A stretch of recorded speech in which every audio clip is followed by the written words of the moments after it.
Tonight on The Vantage Point, Tabatha McGee, a innovator, servant leader, and a woman whose strong faith has carried her through trials and triumphs. As an executive director of the Sickle Cell Foundation of Georgia, Tabatha is tireless in her mission to ensure the highest quality of life and hope for sickle cell warriors and others with life-threatening blood disorders. Tabatha has overseen the opening of the new Sickle Cell Sanctuary Wellness Center, the first and only holistic center in the nation for sickle cell patients, secured $2.8 million in groundbreaking grants from the state of Georgia and the federal government, and realized one of her greatest successes, creating the McGee Legacy Studios. The Vantage Point begins now.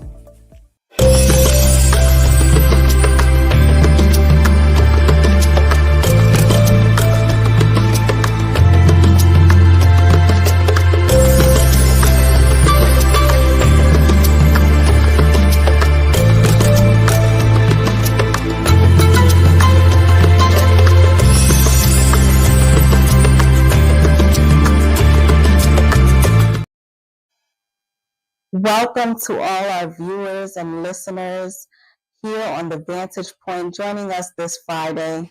We want to thank you for joining us every week and supporting this channel, and ask that you continue to support this channel as we bring self-awareness and information that we need in this day and time for melanated people.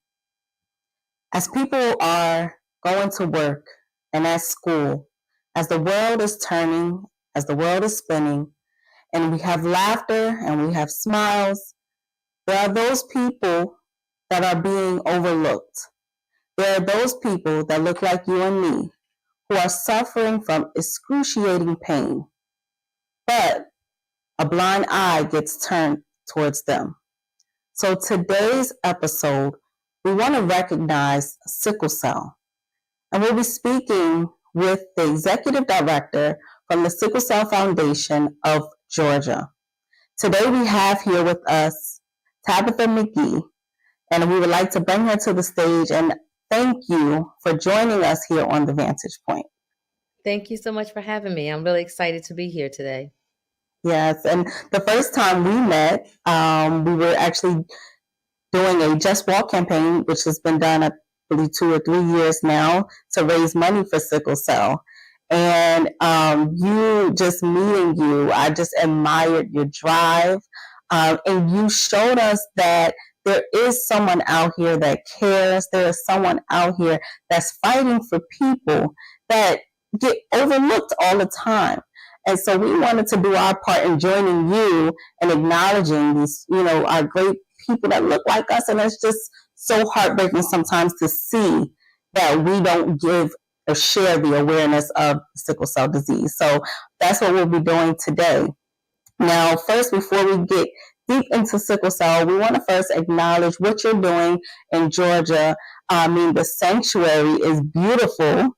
When we were there, the sanctuary was almost done. It was being developed. And now to see it fully completed, I am just so excited. I am so proud. I am so happy that I'm like, you did your thing. Okay, you said you was going to do it, and you did it. So, one, thank you for that. We want to show the audience the sanctuary. They seen part of it in the video, but just the complete work of it is just so amazing.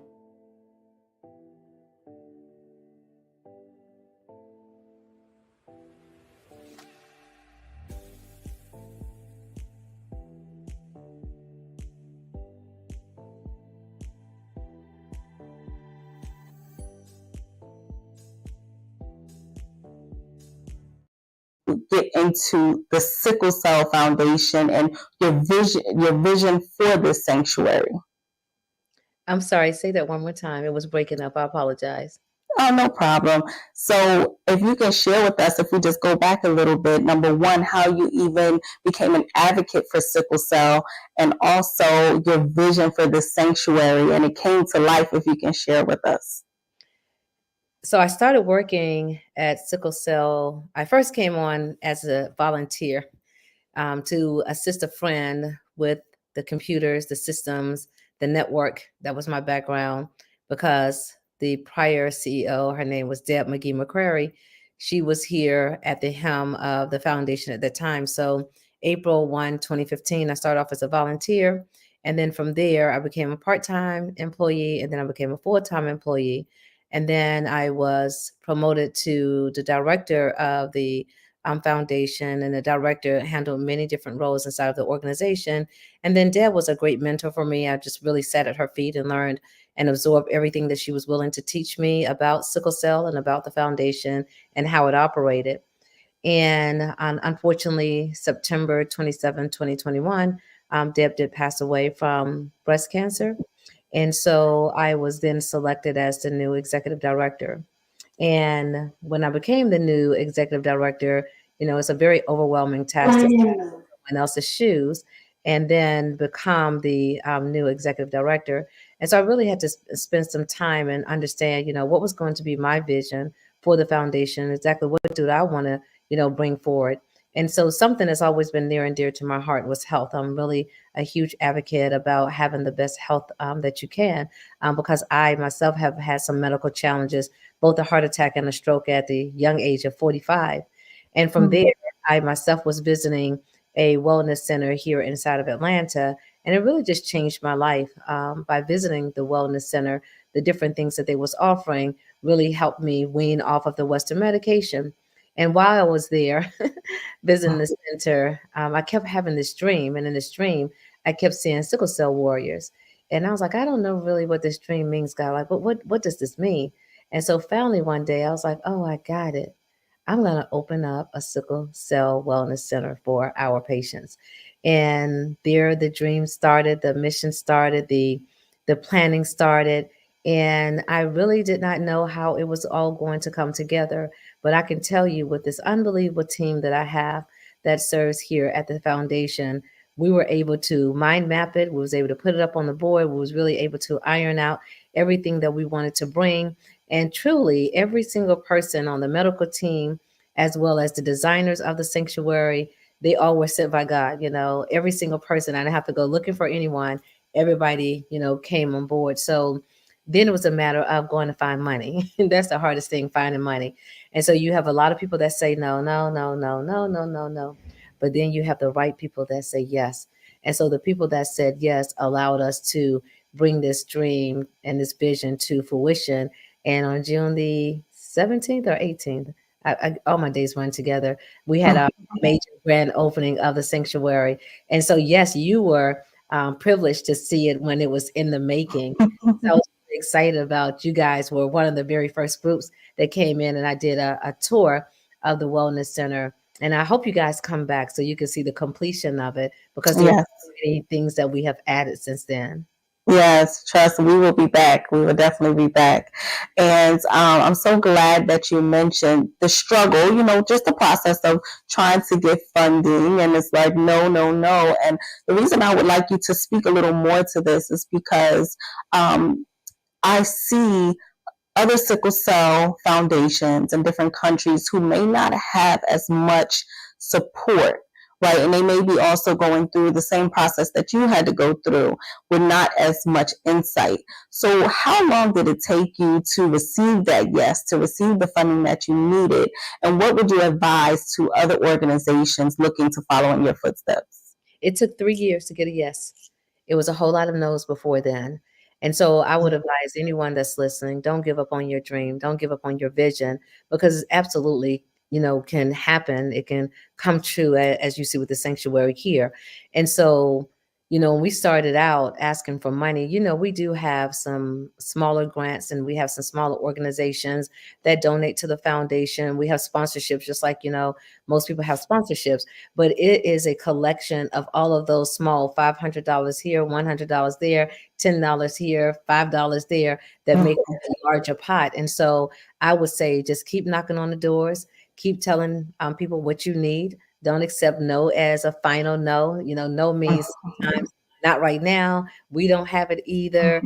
Come back later, but just don't give up. And so I just kept knocking on those doors and I kept asking. I kept putting the proposal. When someone would say no, I was like, well, why did you say no? Can you give me some feedback? And they would give us the feedback. And it was like, well, Tabatha, I really wasn't quite sure about this. And so we did a little tweaking to the proposal and we kept making the proposal better and better so that the next time we went out, someone would say yes. And eventually we had a lot of yeses. And so the Sickle Cell Sanctuary is the proof of those yeses.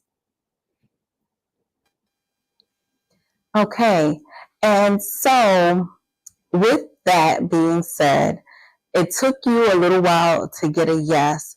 And once you finally got that yes, you were able to move forward with your project. But within the process, how did you keep hope? Because you were already working with some sickle cell warriors during that time, if I'm not mistaken. So how did you keep hope for the warriors and saying, hey, it's coming, when you still, didn't have a solid yes, you still was unsure, but you still had to keep them knowing and looking forward to a brighter future. How did you do that? Well, I honestly didn't tell anyone. I did not tell anyone what I was planning. I did not tell anyone what I was working on. So I really kept it close to my chest. And the reason for that is because I was working the plan. So we had a plan, you had to do the executive summary, you had to do your marketing plan, you had to do your budget. And so I wanted to hold that close. I didn't want to provide false hope to anyone inside the community to say, oh, we got this wellness center coming, and then it didn't happen, right? And so what I did was like, I can't share this with anybody yet. I just got to hold it close to my chest and keep working and keep working. And so literally by the time I would say this is 2024, so we opened in June. So I would say, when did you come over? Do you remember the date that you came over to visit? That was, let's see, we did it in August, so it had to be moving towards September of last year, September if of I'm 20. not mistaken. So I think you probably was one of the very first groups that we had shared it with, because before then we didn't share it with anyone. But y'all, while you guys was there and you were doing it, I was like, you know what? I got something I want to show you.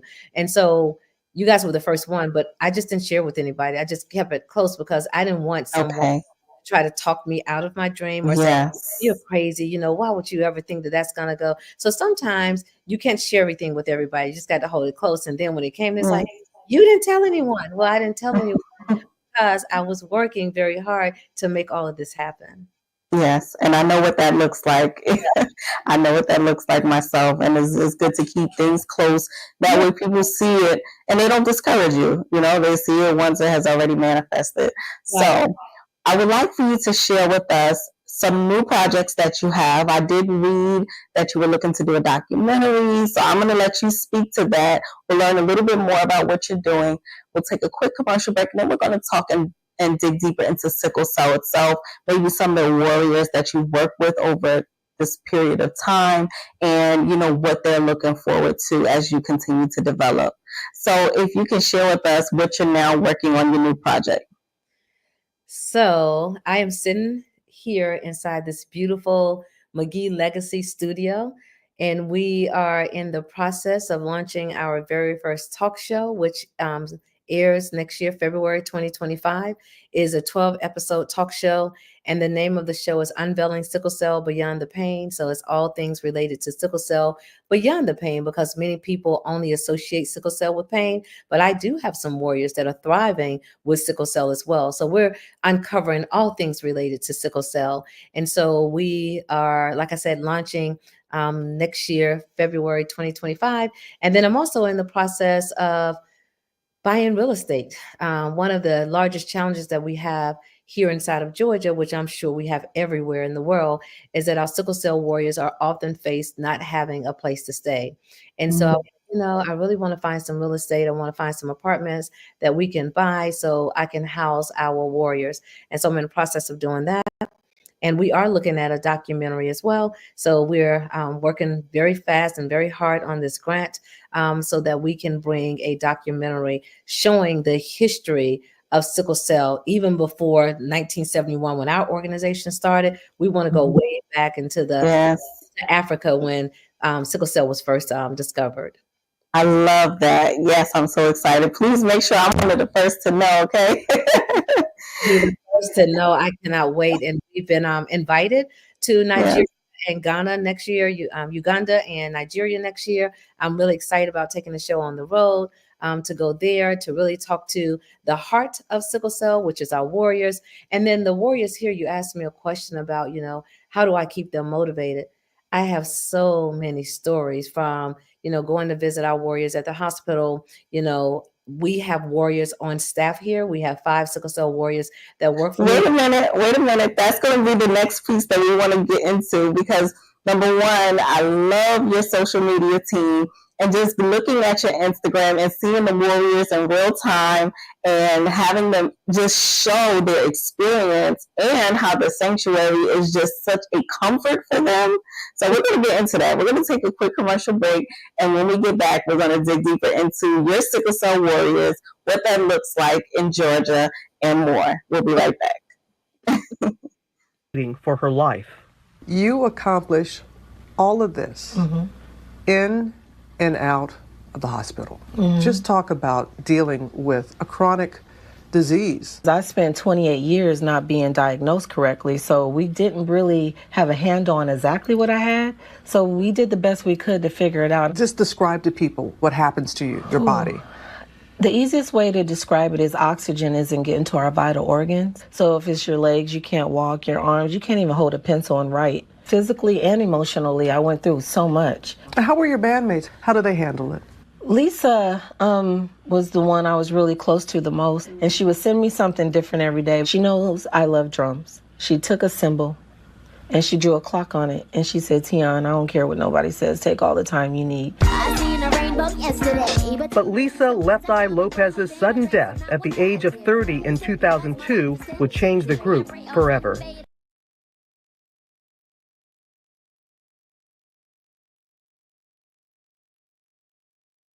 Hey guys, I'm Tito. My name's Dunstan. My name's Lola. Hi guys, I'm Isa too. So my name's Manny. I'm a rapper. I'm 30 and some change. And yeah. Do you remember the day you found out you had sickle cell? Kind of. So normally, quite a lot of people know from birth, whereas I didn't find out till I was 5 years old. And it's because I was born in Africa. So when I was born, pretty much no one knew what sickle cell was there. My mum just thought I was a baby crying for the sake of crying. And then we came here, and every time she would go out, I would get ill. But I actually was ill, but she didn't believe me until I think once she went out and left me with the neighbor, and I literally had a crisis, and I was in pain. And the neighbor was like, I'm taking your daughter to the hospital. I don't know what's going on. And then we got there, and then the doctors were like, oh yeah, she has sickle cell. And I was like, wait, what? I went in with my friends. I went to A&E, and I was having really bad pains. And the doctor came in front of all my friends, and he said, oh yeah, you're having a crisis. And that was the first time. I remember I associated the word with sickle cell, and I went home to Google what a crisis was. And I don't know, I felt like I went down a rabbit hole, okay. And yeah, everything made sense, but it just, I don't know. It was so confusing. It just made my life make sense from that point forward. My parents both knew that they were carriers, so my mum was tested while I was still in the womb, so they knew from early. And I always say it's a thing where they were able to prepare from the get-go. Because I was so young, I didn't really piece it all together. And it was when I got older that I started to realise, okay, this is because of something, it's not a normal occurrence for a child. With your parents knowing before you were born, do you feel like it made much of a difference? I feel like it made a difference for them in terms of they can research and know how to look after a child with sickle cell, but with me, not so much in the sense where there wasn't really that open communication. Well, for me, they didn't really get what was going on.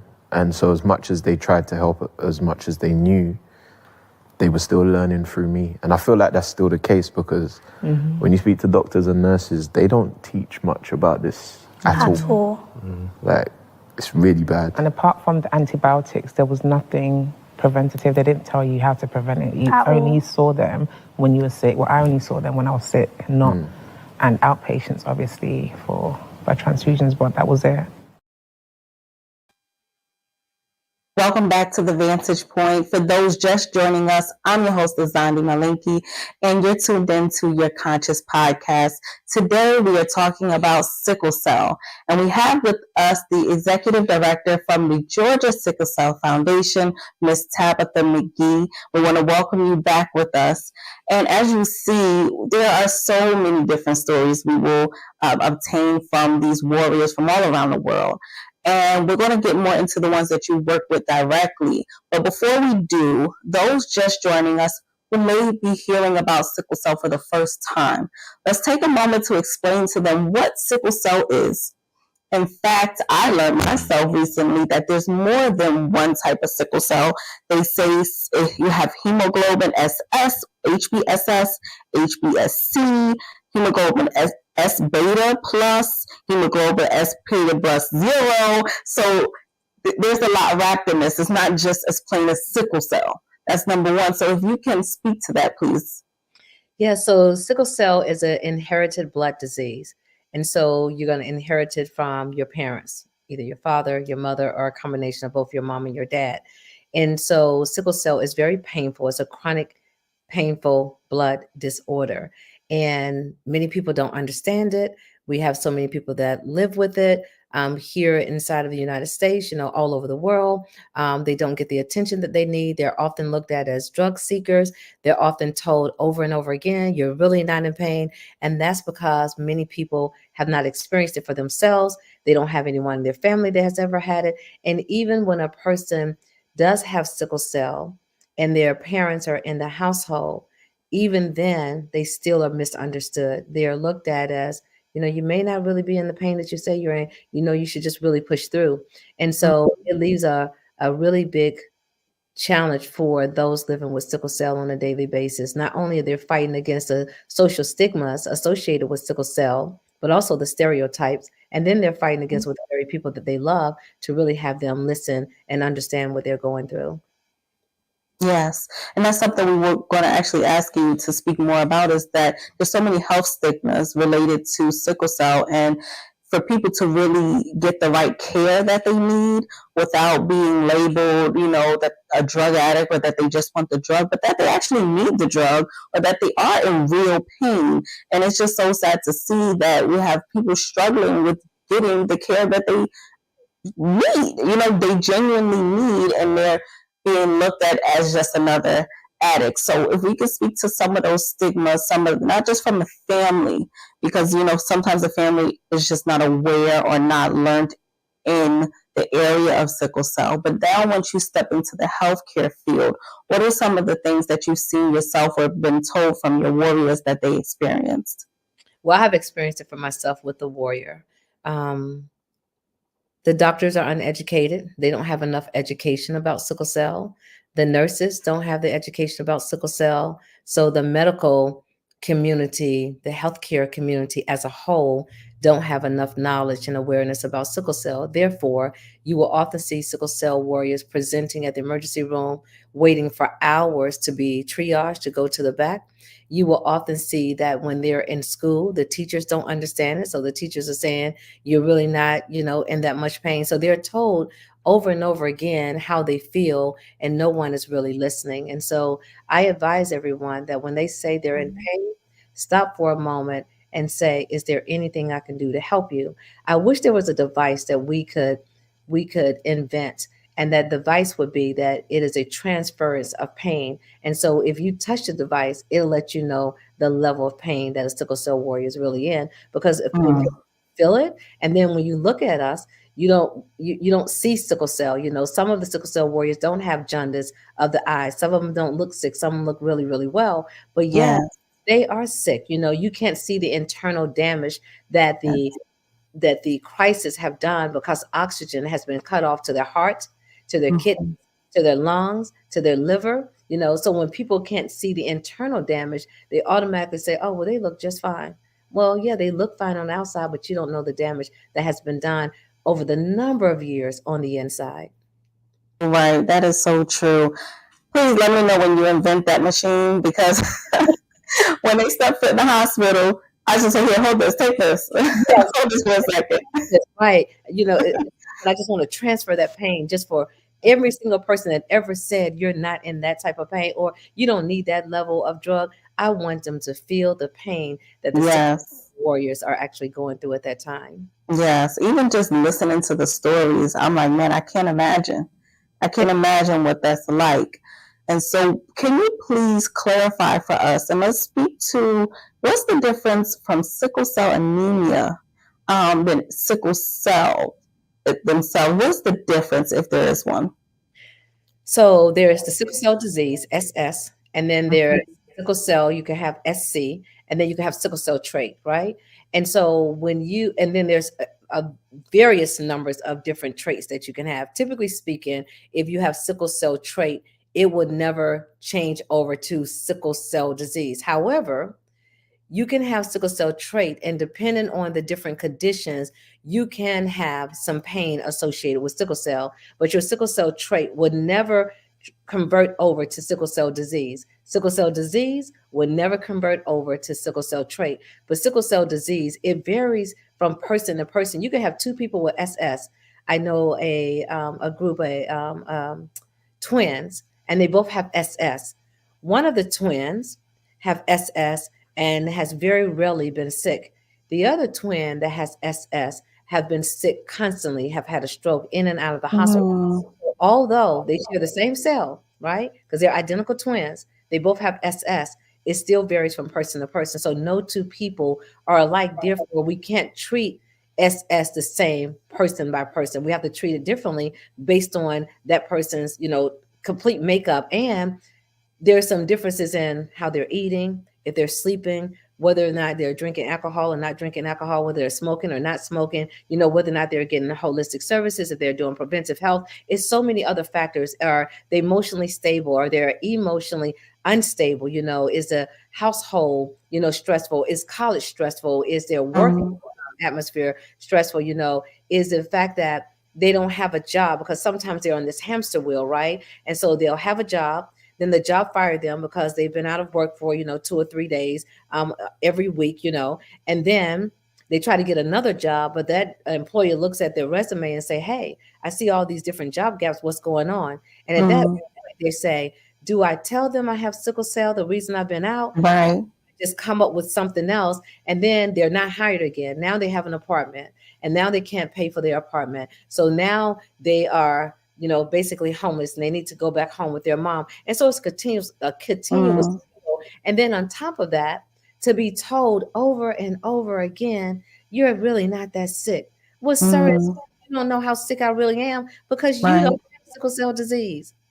Yes. You have walked in my shoes. And so it just touches me, and it fuels me in such a way, and it really gives me the energy and the strength to say, I want to make a difference. And so the sanctuary came about because I wanted them to have a safe haven that when they walk in, we're greeting them with a smile and care and love and empathy and compassion, because we do understand, because we get to see it in and out day by day for the patients that we take care of and the employees that work for us as well.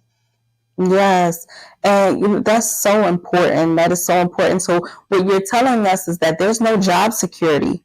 There's no protection. So when we have protection for disabled people, right, and they have certain securities, and you can't just fire them. There's discrimination laws. There's not the same protection put in place for people with sickle cell.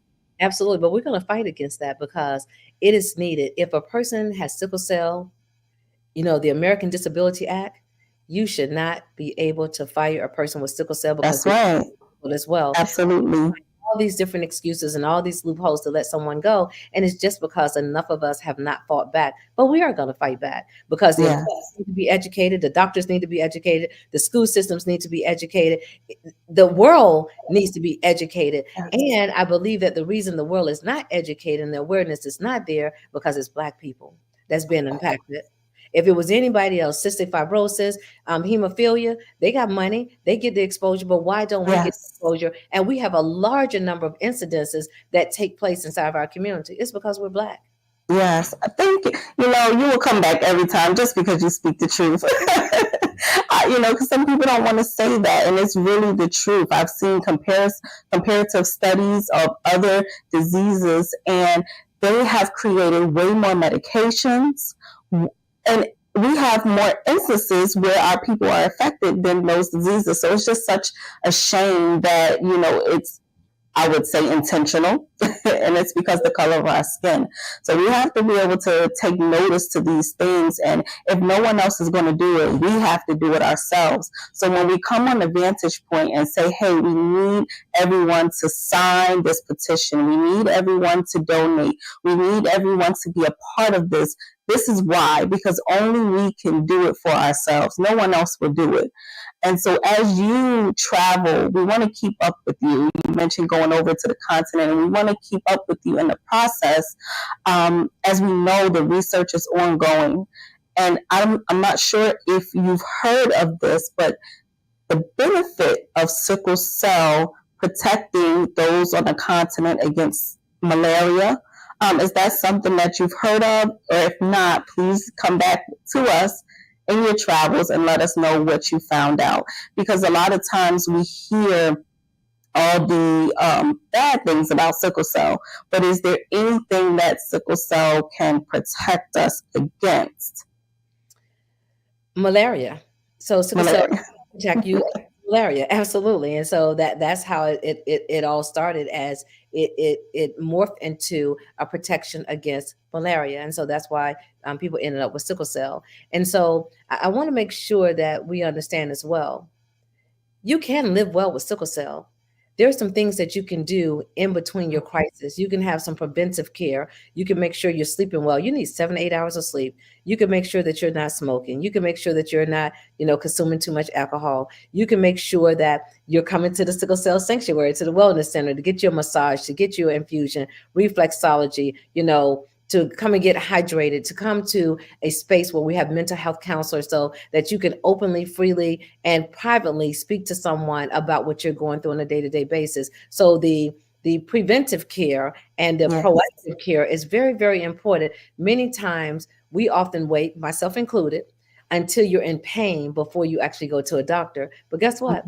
Today, I had an annual checkup. And so you want to go and get your annual checkups. You want to make sure you got a healthcare provider. You want to make sure that you go and get your teeth done, your eyes checked. Get yourself a wellness check every year. Check your entire body. When they say, oh, Tabatha, you don't need that appointment but every 2 years. No.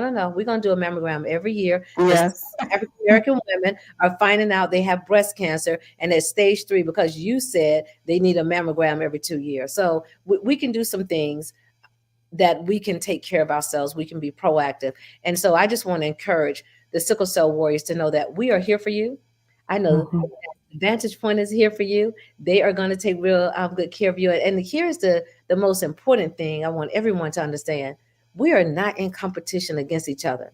Together, collectively, we stand strong and powerful. So the more of us that come together on each other's shows and each other's facilities to help each other with events, the sickle cell warriors are the ones that's going to benefit. So I'm not in a competition with my sister here. She's like, call up, want to be on the show? Absolutely, Dr. Tucker, guys, I want to be on the show, because I realize that that's what we have to do more of. We have to collectively come together and work together. And that's the only way, by us showing up in large numbers, can we change a bill?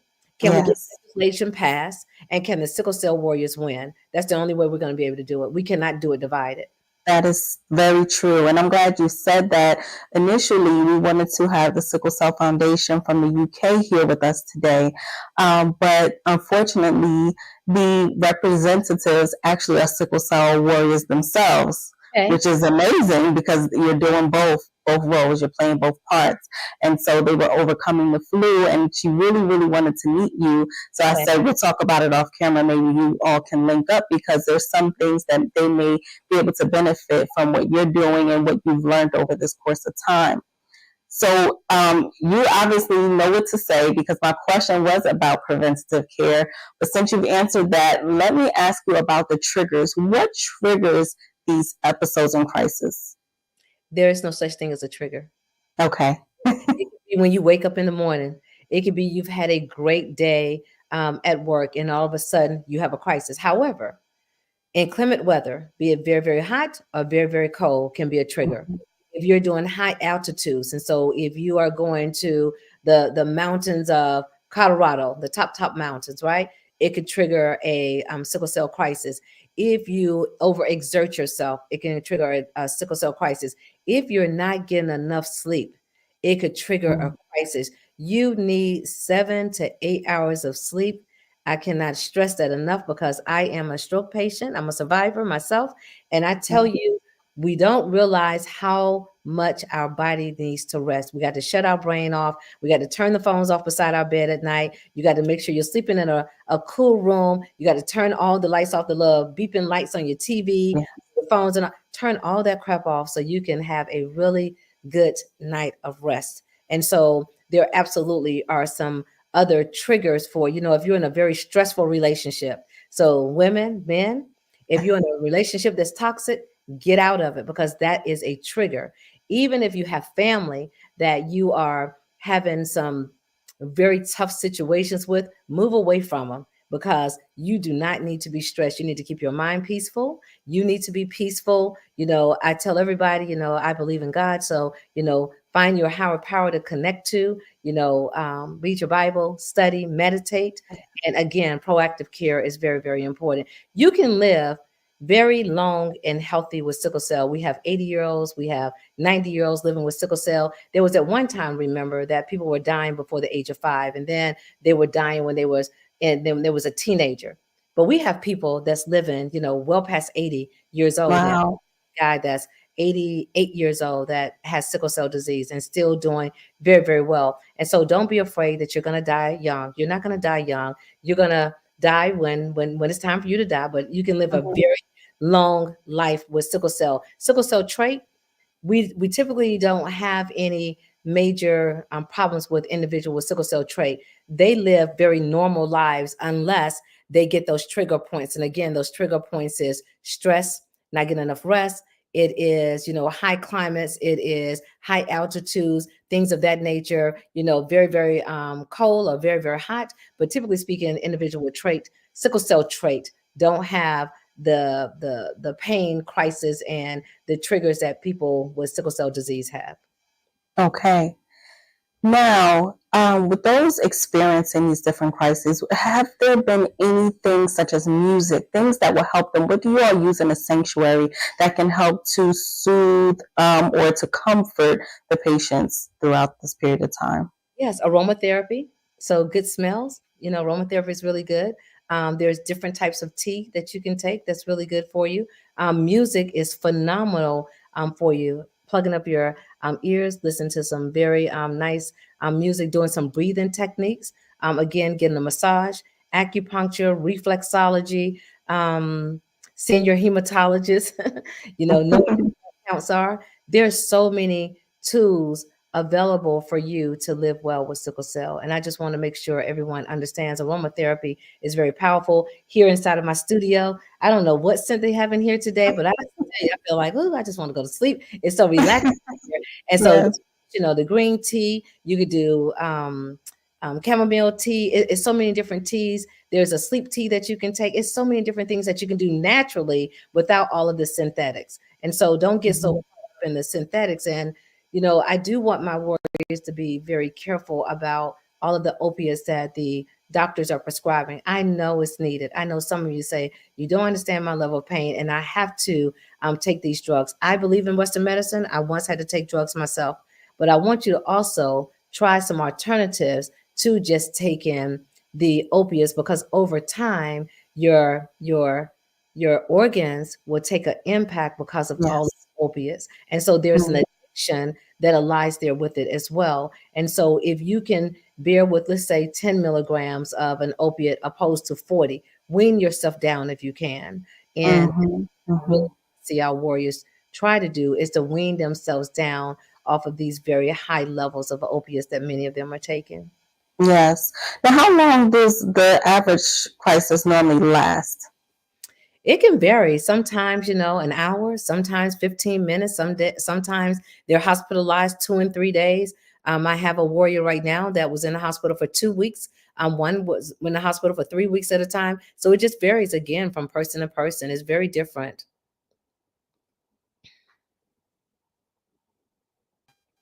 Yes. Now, what is your relationship with the different warriors? How do you interact with them usually? Oh, wow. So I have a lot of sons and a lot of daughters and a lot of nieces and a lot of nephews. And I really love them. I love them because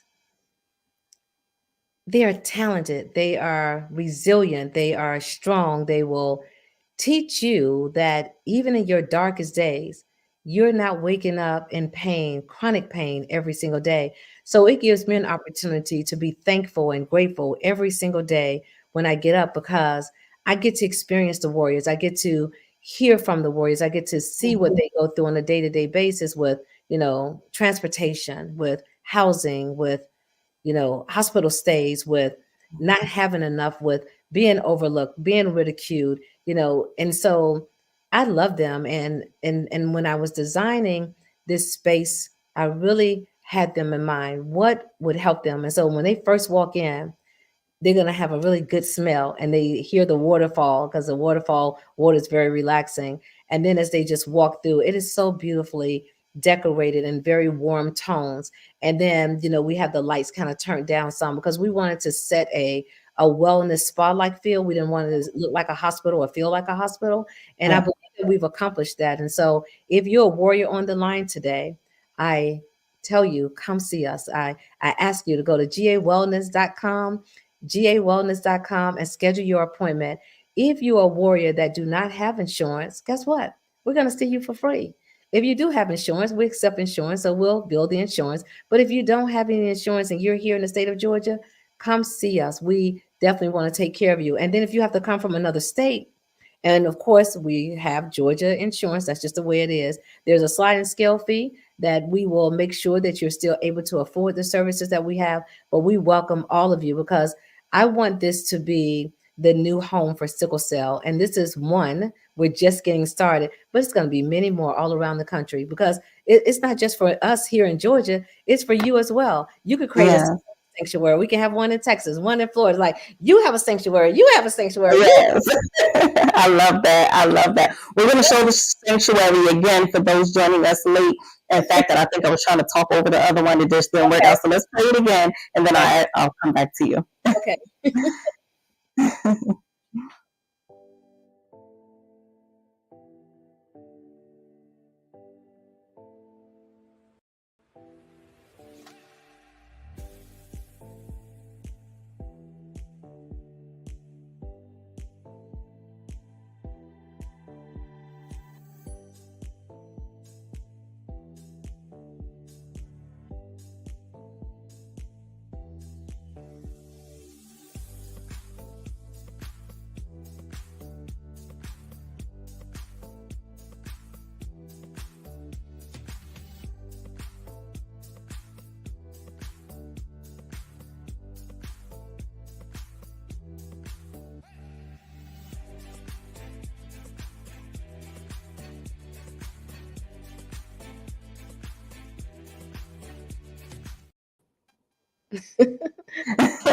I love it.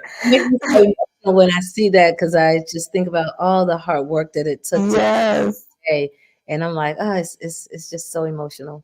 Yes, I'm so glad that you got it done, and it's just such a pleasure to look at and know that it's helping people. Again, I seen one of your warriors, and he was on there and he was talking to the nurse, like, nurse, what do you have for me today? So she was explaining all the different medications, and then he's like, okay, well, can I watch TV? And then he went over to the TV, and he was just like, oh, this is the life. I said, I love it. I love it. Confusion that day, and why they're getting confusion, and the room is dark. So if you've ever gone into a cancer center getting chemo, you walk in and everybody's out in the open, and it's very cold, and sterile. And I'm just like, I wanted to create warmth.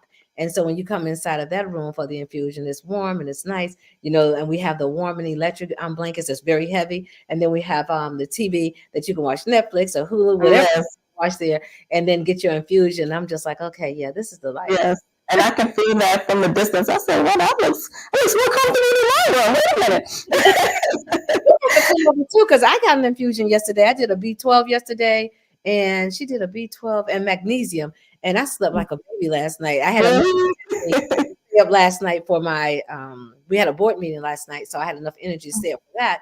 But then it put me to sleep as well. So when I finished and I got home, took a shower, I was out like a So how often does the Warriors need to be seen for infusions, or just how does the average appointment schedule look for them to be seen by the doctor? How does that look? So we leave that to the individual warriors. Some of our warriors are coming weekly, some are coming bi-weekly, some are coming once a month. And so again, that is determined by the doctor and the sickle cell warrior, what their true needs are. And so they write up a plan for them, and then it's either a week, every 2 weeks, once a month. It really depends from person to person, again, because we're all different. And so we tell the warrior, work with our nurse practitioner, our registered nurse that we have, our medical team, and they will do a plan. Dr. Anyabola, who is our hematologist, oncologist in the sickle cell sanctuary, helps as well. And so, so it just really varies from person to person. Okay. And we're coming to the end of this segment, so I'm just trying to think which questions, but hopefully we'll have you back on here. I did want to ask you, how important are blood donations? Oh, blood donations are critical. And so, as you know, we don't like donating blood, but it is absolutely crucial that if you qualify and you can donate blood, please do, because it could be life-saving for some of our sickle cell warriors. We just do not do enough blood donations. American Red Cross is always, recruiting and helping us with the different blood drives, but it's just not enough. And so if you're listening today, come on out and donate your blood. Thank you so much, Sharon, for the beautiful facility, she said. And then someone, there was a question that It's a question. We'll bring it back up. Okay.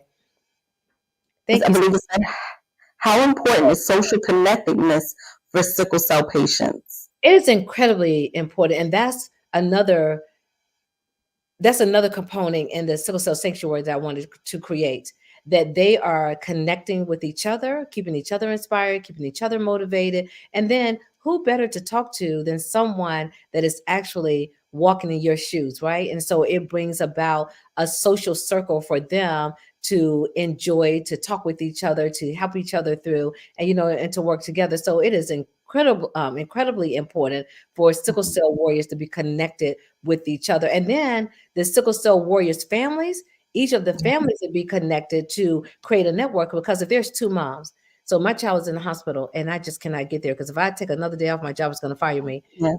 I was in the hospital. Can you please go and see my son for me today? So that's important for us to create this network inside of our community, that we're all working. I know you probably, I don't know if you have kids or not, but when I was growing up as kids, I had 4 kids.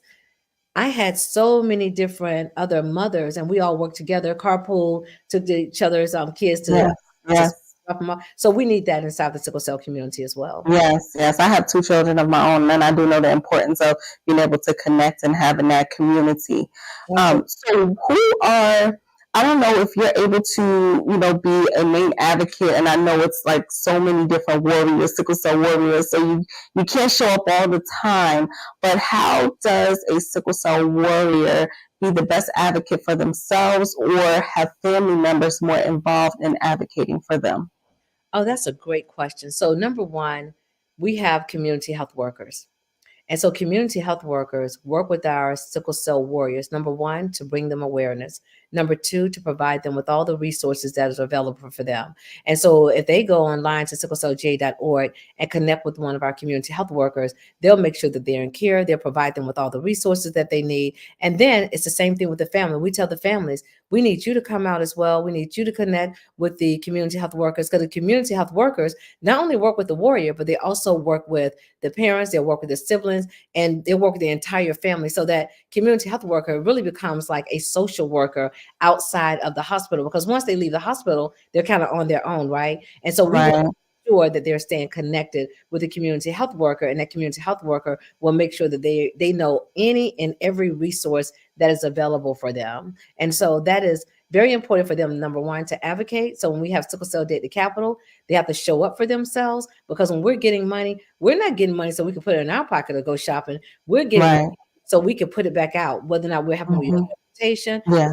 helping you with housing, if we're helping you with food, if we're helping you with toys for, Christmas and Thanksgiving. So we need you to show up so we can get more money. So they'll see that, oh, okay, this is huge organization, then they're serving people. So we do need them to advocate, talk to their state representatives, go online to ga.gov, let them know, like, hey, I have sickle cell, I'm not qualified for disability, even though every person with sickle cell disease should be. Should be.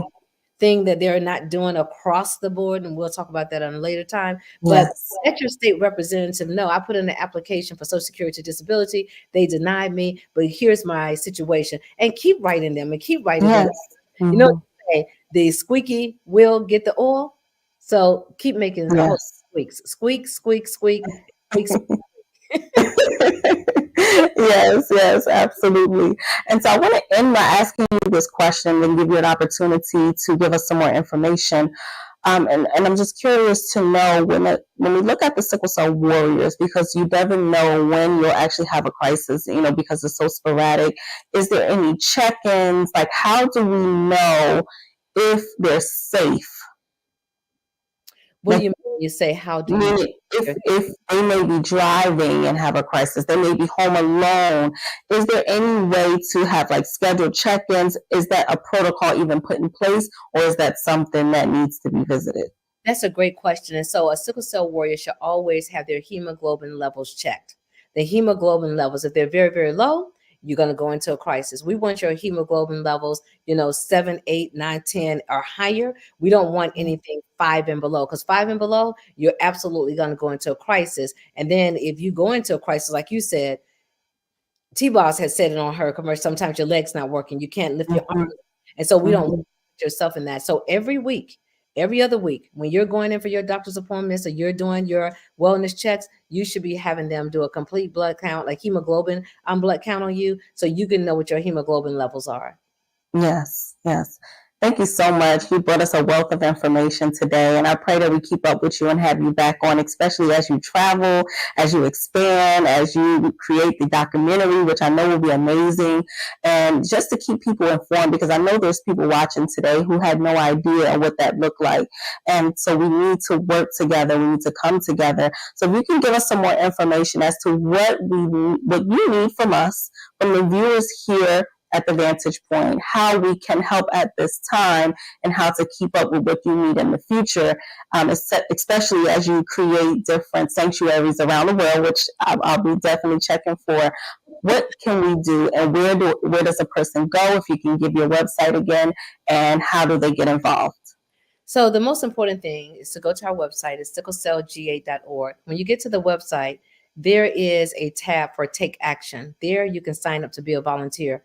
We always need volunteers. We need volunteers to show up with us at the Sickle Cell Day at the Capitol. We need volunteers when we do our 5K road race. We need volunteers when we do our third annual Black Tie Gala. I think we got enough this year, but we need volunteers for that. When we do our 5K road race walk, when we have camp. So we always need individuals to help with the road race. But more importantly, let's check on each other. And then I would tell you, employ everybody that you know that have sickle cell disease.